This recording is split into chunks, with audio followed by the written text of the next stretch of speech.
Well, I think visibility of gays in comics is fantastic.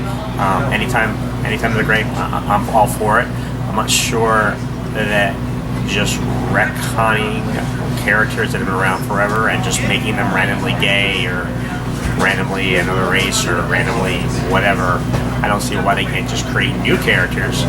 But like I said, visibility is fantastic. I'm all for the wedding and the X-Men wedding. I can't wait to read that. Even though, my God, Kyle and North Star are drama queens. I just finished reading that last run, and they are some of the biggest whiny babies I've seen in forever. But I guess melodrama works in comics. Yeah, no doubt. But yeah, I'm all for it, and I'm looking forward to seeing more. As far as visibility of gays in comics, I actually think it's a good thing. But the only thing is, I don't want it to be like this thing that sets the group apart, where suddenly it seemed like DC was just falling on the bandwagon, and that I understand why Marvel did what they did, and heck, North Star's been gay for a decade.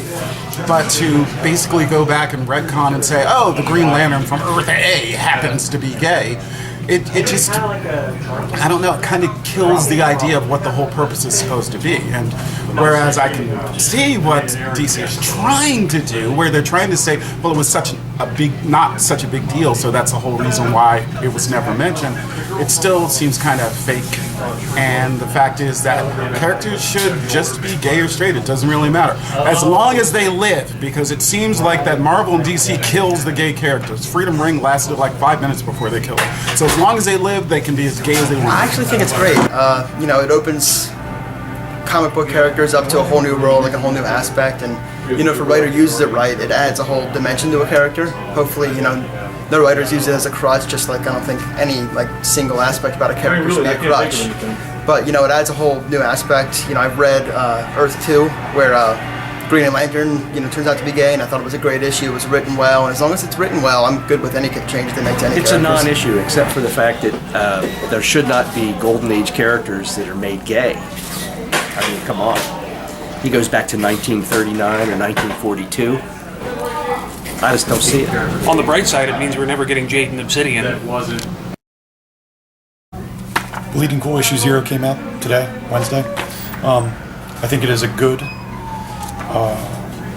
piece of information that helps out new readers and existing readers to get into some of the newer stuff and cooler stuff and stuff that they may have missed in the past.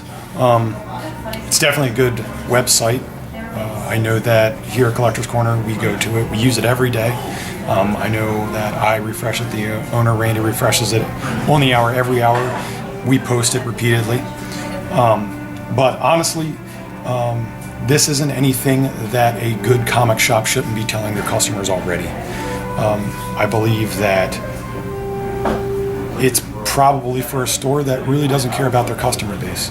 And that's not to insult the magazine, and it's not to insult the comic fandom, but I mean, this is part of our job, to educate new readers, to educate current readers, so that they can get into awesome stuff, to not have that negative opinion about comics, or worry about who's gay, who's the new minority under a Spider-Man mask, whose outfit looks stupid. I don't know. It doesn't matter. This is beautiful. This is awesome. This is all imagination. This is all high ideas. This is stuff that we need to really help people do.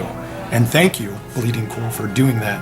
But shame on the rest of the comic shop owners and employees that hate what you sell.